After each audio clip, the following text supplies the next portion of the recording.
নমস্কার আমার দশম শ্রেণীর বন্ধুরা, আশা করছি তোমরা ভালো আছো। আর এর আগের ভিডিওতে যে অঙ্কগুলো তোমাদেরকে বুঝিয়েছিলাম আশা করছি সেগুলো ভালোভাবে বুঝেছো। এই ভিডিওতে আমরা 5 নম্বর থেকে শুরু করব অঙ্ক করা, ঠিক আছে? আচ্ছা, এখানে আমাদেরকে বলেছে যে নিচের বিবৃতিগুলি থেকে এক চল বিশিষ্ট দ্বিঘাত সমীকরণ গঠন করে, ঠিক আছে? আমাদেরকে এখানে শুধু সমীকরণ গঠন করতে হবে, এখানে সমাধান করার দরকার নাই, ঠিক আছে? এখানে সমাধান করতে বলিনি, ঠিক আছে? তো আমরা এখানে শুধু সমীকরণই গঠন করব, ঠিক আছে? তো প্রথম অঙ্কটাতে আমাদেরকে যেটা বলেছি যে 42কে এমন দুটি অংশে বিভক্ত করি যাতে এক অংশ অপর অংশের বর্গের সমান হয়, ঠিক আছে? তাহলে আমরা কি ধরে নেব 5-এর 1 নম্বরটা, যে ধরি 42 এর হ্যাঁ একটি অংশ আমি ধরে নিই কি এক্স, আর একটা অংশ কি বলেছে বর্গের সমান হবে, যেটা একটা অংশ অপর অংশ বর্গের সমান।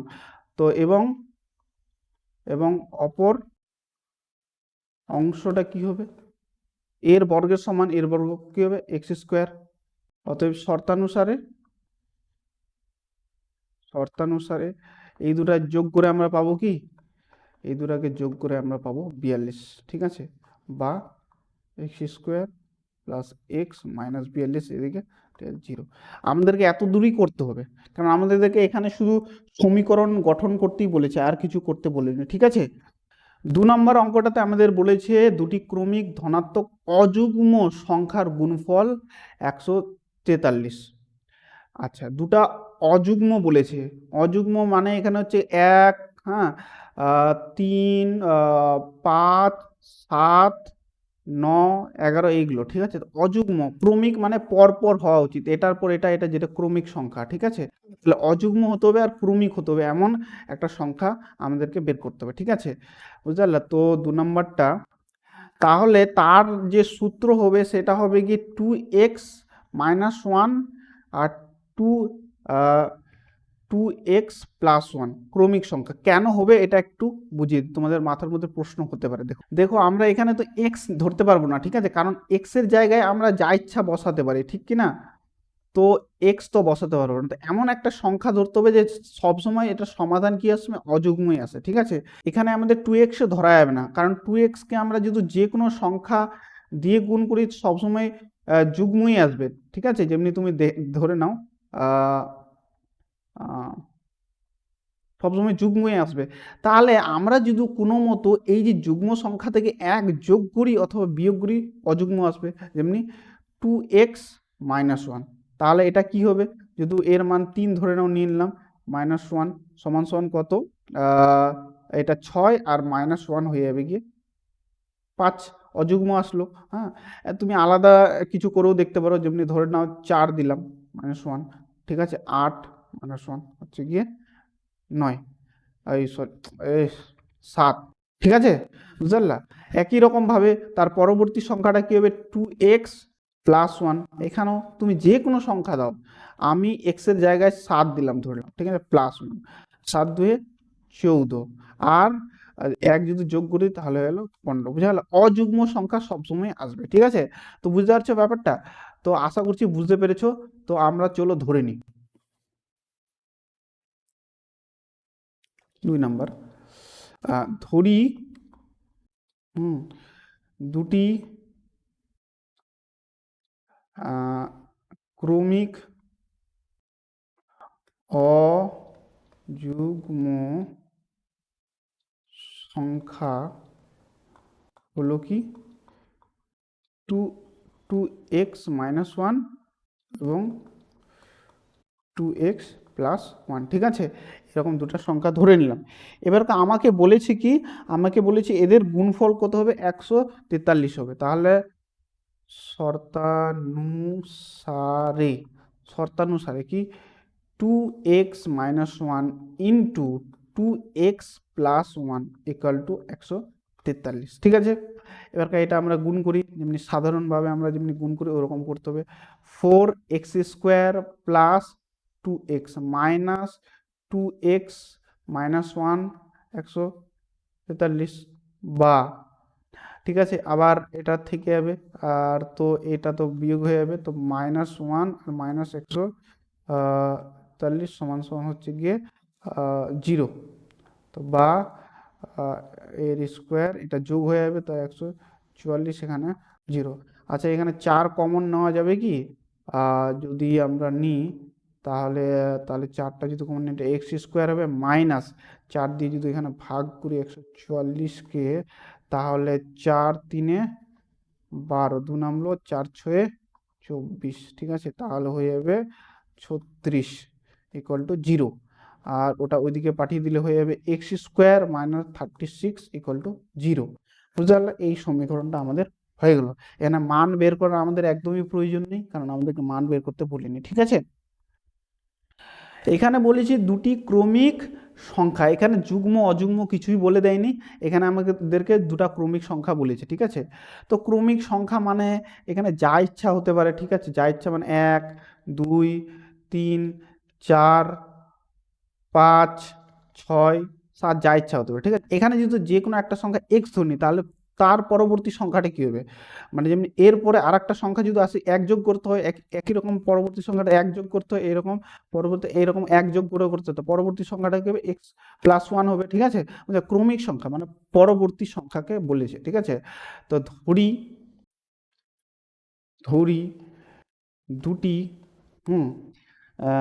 ক্রমিক ক্রমিক সংখ্যা হলো কি এক্স এবং x+1, ঠিক আছে?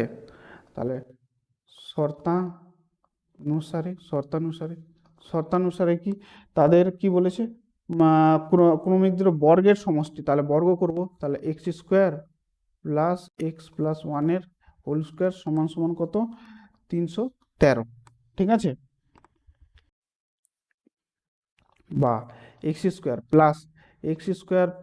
2 × x × 1 + একের স্কোয়ার সমান সমান 313, বা এখানে 2x² + 2x + 1, তো 1 হবে, আর এখানে 313, আর এখানে সমাধান করলে হবে 2x² + 2x, আর এটা দিকে নিয়ে চলে আসবো, তাহলে 1 এখানে মাইনাস 313 সমান সমান হচ্ছে 0। তো বা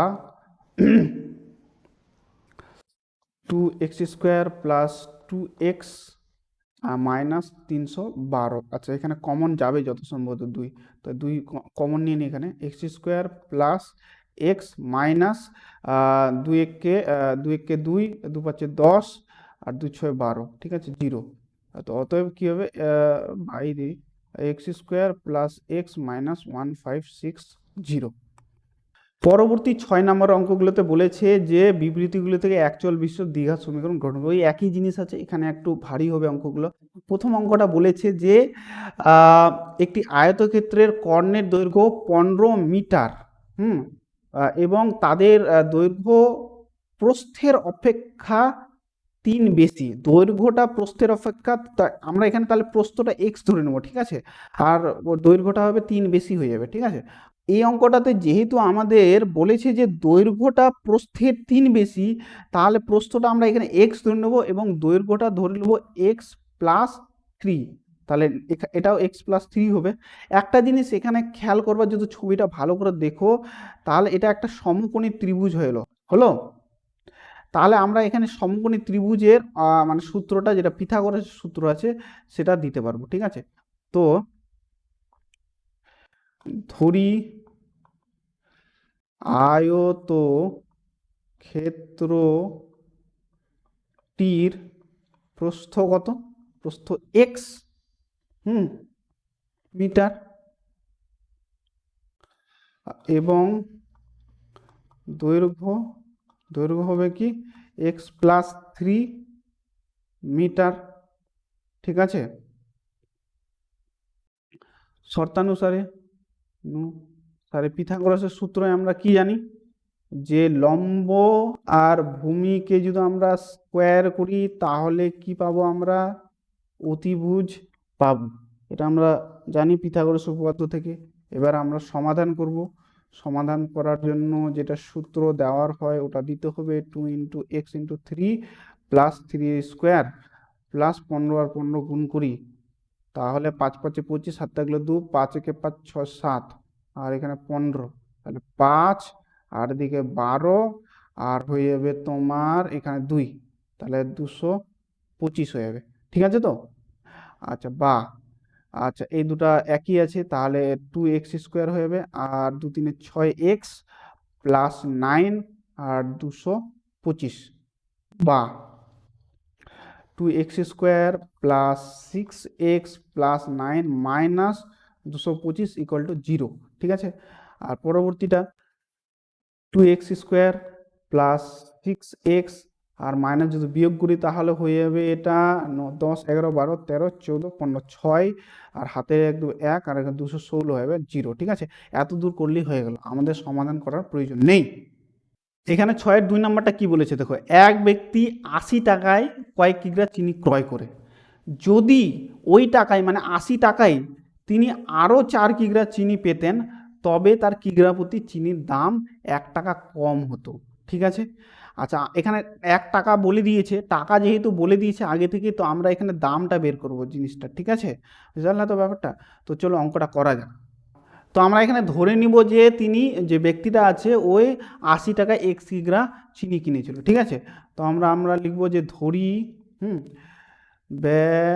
ব্যক্তিটি, হ্যাঁ, 80 টাকায় 80 টাকায় এক্স কিগ্রা চিনি চিনি ক্রয় করেন, এক্স কিগ্রা চিনি ক্রয় করেন। ঠিক আছে, এবার যেহেতু আমাদেরকে মানে ইটা বলে দিয়েছে, মানে 1 কিগ্রার দামটা বলা আছে, ওই জন্য আমরা দামটাকে আমরা কি করব, ডান দিকে রাখবো। ঠিক আছে, তাহলে এটাকে যদি উল্টে লিখি যে এক্স কিগ্রা, হ্যাঁ, চিনির দাম হচ্ছে কত এখানে 80 টাকা, এক্স কিগ্রা চিনির দাম 80 টাকা, তাহলে 1 কিগ্রা চিনির দাম কত হবে 80/x, এত টাকা। ঠিক আছে, আবার বলেছে 80 টাকায় যদি আরও যাকে বলে 4 কিগ্রা বেশি চিনি পেত, তাহলে আবার আবার আমরা এক্স প্লাস 4 কিগ্রা চিনি দাম যদি হতো কত 80 টাকা, 80 টাকা, তাহলে তখন 1 কিগ্রা চিনির দাম হয়ে যেত কত 80/x+4 এত টাকা। ঠিক আছে, এবার এখানে একটা জিনিস লক্ষ্য করি, মানে এখানে অনেকজনের কনফিউজ হয়ে যায়, তো বলে দিচ্ছি ওই জন্য যে এখানে কোনটা দাম বেশি, এই মানে 80/x বেশি না 80/x+4 বেশি, অনেকজন দেখে বলে দিবে, কিন্তু আমি তবু মানে একটু বাকিদের জন্য বলছি যারা বুঝতে পারেনি এখন। ঠিক আছে, দেখো আগে আমরা এক্স টাকা দিয়ে কত মানে মানে যাকে যাকে বলে 80 টাকা দিয়ে কত কিগ্রা চিনি পেতাম, এক্স কিগ্রা, আর এখানে আমরা 80 টাকা দিয়ে কত পাচ্ছি, এক্স প্লাস আরও 4 কিগ্রা বেশি পাচ্ছি। এর মানে আমরা দাম কোথায় বেশি দিচ্ছি, আমরা এখানে বেশি দিচ্ছি দাম, আর পাচ্ছি কম, এক্স পাচ্ছি শুধু, আর এখানে আমরা 80 টাকাই দিচ্ছি কিন্তু ফের আরও 4 কিগ্রা বেশি পাচ্ছি, তাহলে কোনটা বেশি বলো? অবশ্যই আমাদের প্রথমেরটা বড় হবে, বেশি দাম দিতে হবে আর কম পাবো, আর এখানে এটা হবে ছোট হবে। ঠিক আছে, তাহলে কোনটা থেকে কোনটা বাদ যাবে? অবশ্যই এটা থেকে এটা বাদ যাবে, বড় থেকে ছোট বাদ যায়, ঠিক কি না? তাহলে শর্তানুসারে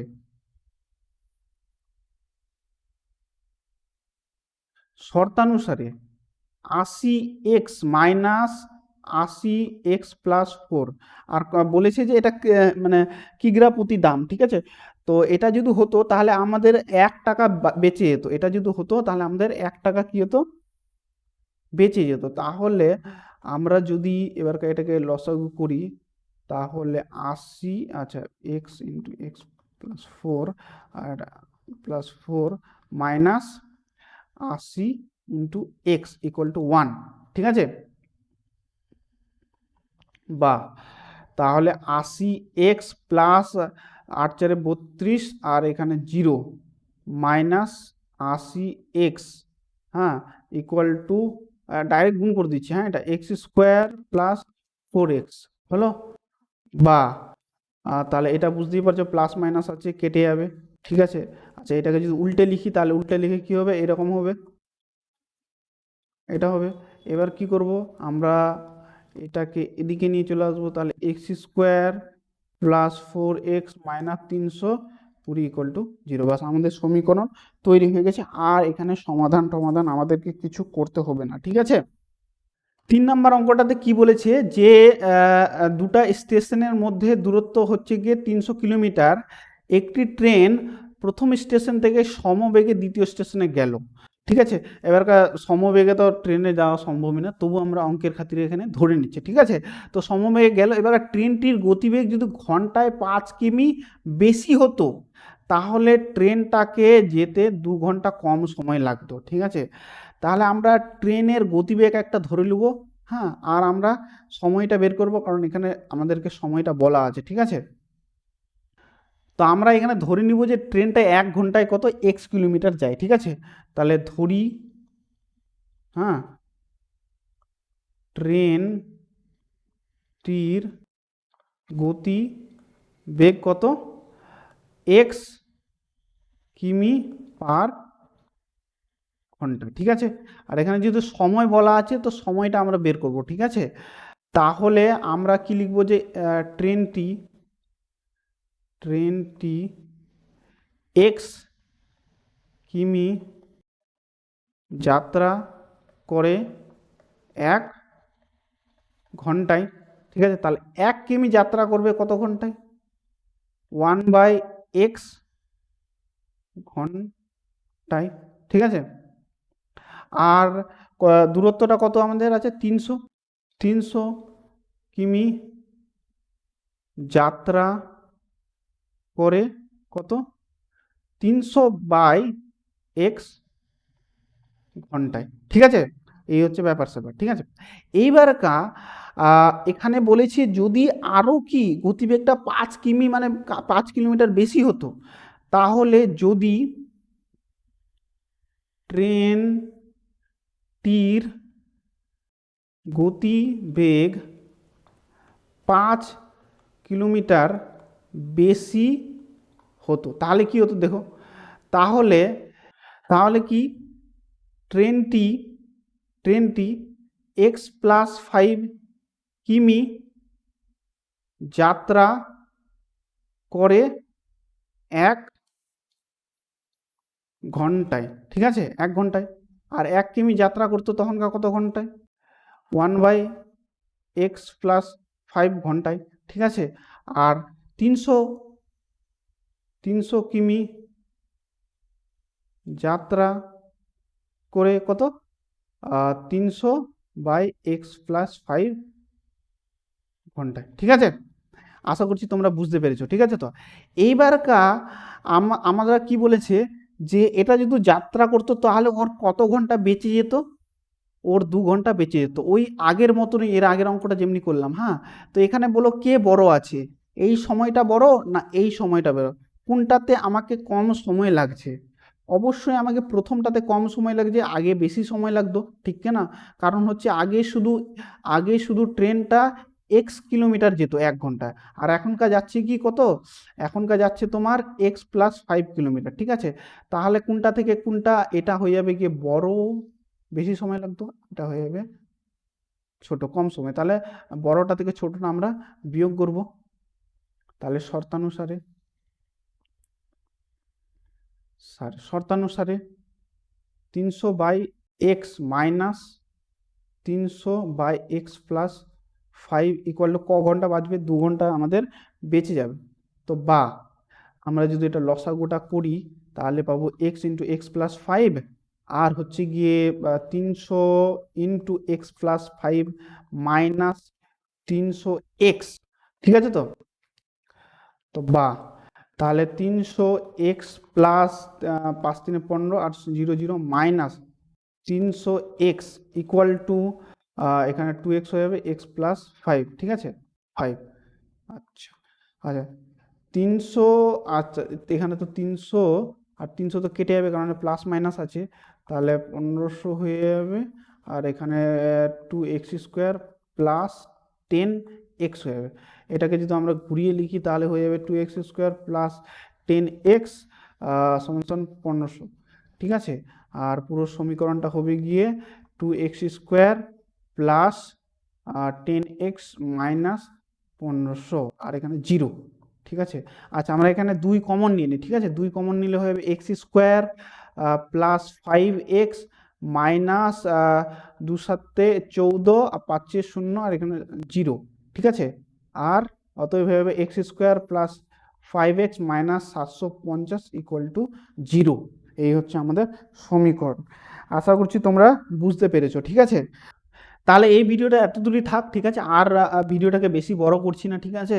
তাহলে তোমাদেরও করার সুবিধা হবে। আর বাকি অঙ্কগুলো আমি পরবর্তী ভিডিওতে করব, কারণ ওই অঙ্কগুলো একটু এর থেকে হয়তো বড় হবে, ঠিক আছে। তো পরের ভিডিওতে দেখা হচ্ছে।